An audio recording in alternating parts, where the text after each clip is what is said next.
عمران یعقوب صاحب اس تمام تر صورتحال کے اوپر کیونکہ 4 حلقے ہیں، چاروں میں عمران خان صاحب آگے دکھائی دے رہے ہیں، اور کیا بیانیہ جو ہے عمران خان صاحب کی جانب سے جو عوام کے سامنے رکھا گیا تھا اس کی فتح ہوئی ہے اس تمام تر معاملے میں؟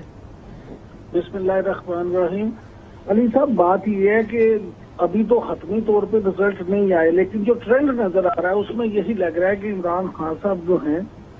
وہ جیت رہے ہیں، اور جیسے سلیم شیخ صاحب ابھی کہہ رہے تھے کہ ملتان کی سیٹ جو ہے وہ پیپلز پارٹی کے علی موسیٰ گیلانی ایسا لگ رہا ہے کہ جیت جائیں گے، لیکن وہ اس کی بھی بنیادی وجہ یہ ہے کہ وہاں پہ عمران خان صاحب خود نہیں ہیں۔ عمران خان صاحب نے ساری عمر جو خود موروثی سیاست کی مخالفت کرتے رہے، اور وہاں پہ خود ہی شاہ محمود قریشی صاحب کی بیٹی کو وہ ٹکٹ دے دیا، مہر بانو قریشی کو، تو شاید لوگوں نے ایک تو اس پہ بھی کوئی ریئیکٹ کیا ہے، اس طرح سے ان کے لیے نہیں نکلے۔ دوسرا یہ کہ وہاں پہ علی موسیٰ گیلانی اور ان کے والد محترم اور سب لوگوں نے وہاں پہ کمپین جو ہے وہ اچھی خاصی کی، اور وہاں پہ اس کا ان کو رزلٹ بھی نظر آ رہا ہے۔ لیکن میں واپس آ جاؤں گا عمران خان صاحب کی طرف۔ دیکھیں، بات یہ ہے کہ عمران خان صاحب کی بیانیے کی جیت تو 100% ہوگی اگر وہ آج الیکشن یہ جیت جاتے ہیں، تو وہ یہ کہیں گے کہ دیکھیں لوگوں نے میرے بیانیے کو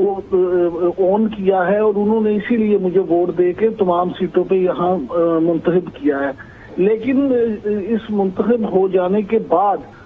جب وہ انہیں یہ سیٹیں تو چھوڑنا پڑیں گی، کیونکہ ایک ہی سیٹ وہ رکھ سکتے ہیں، پھر وہ اس کے بعد دوبارہ ضمنی الیکشن پہ جاتے ہیں یا نہیں۔ اس سے بھی بڑا سوال یہ ہے کہ وہ لانگ مارچ کی طرف جاتے ہیں تو نہیں۔ تو یہ رزلٹ آنے سے پہلے، الیکشن سے پہلے وہ کہہ چکے ہیں کہ وہ لانگ مارچ کریں گے اور اکتوبر میں ہی کریں گے۔ اب ایک ضرور ان کے لیے یہ پازیٹیو تھنگ ہوگی کہ وہ یہ بات کر سکے کہ جناب دیکھیں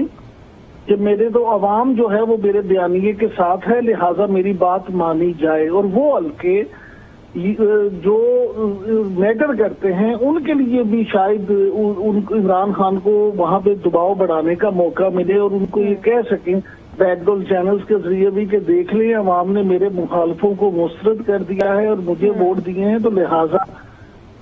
آپ بھی اس بارے میں سوچیں۔ لیکن دوسری طرف اس پہ یہ بھی ان پہ ذمہ داری بڑھ جائے گی کہ اگر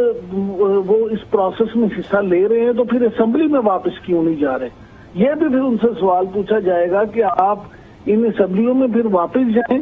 دیکھیں، آپ الیکشن اگر مارچ میں جلدی سے جلدی بھی ہو تو مارچ سے پہلے تو نہیں ہو سکتا، تو اگر 2-3 مہینے پہلے الیکشن کروانا ہے تو پھر یہ بھی تو ہو سکتا ہے کہ آپ 2-3 مہینے مزید الیکشن نہ ہونے دو اور وہ الیکشن وقت پہ ہی ہو جائے۔ لہٰذا یہ بڑی ٹرکی سی گیم ہے، اور میں یہ سمجھتا ہوں کہ جب تک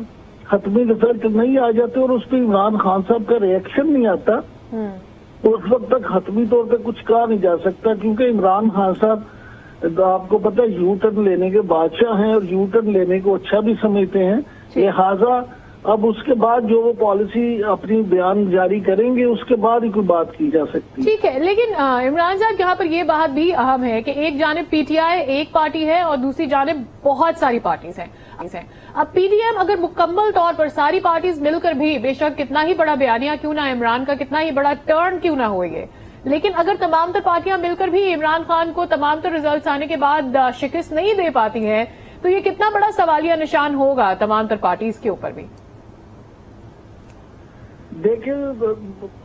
گزارش یہ ہے کہ سوالیہ نشان تو بہت بڑا ہوگا کہ آپ ایک طرف اگر 13 پارٹیاں ہیں اور پی ڈی ایم کی تمام جماعتیں ہیں اور دوسری طرف اکیلے عمران خان ہیں،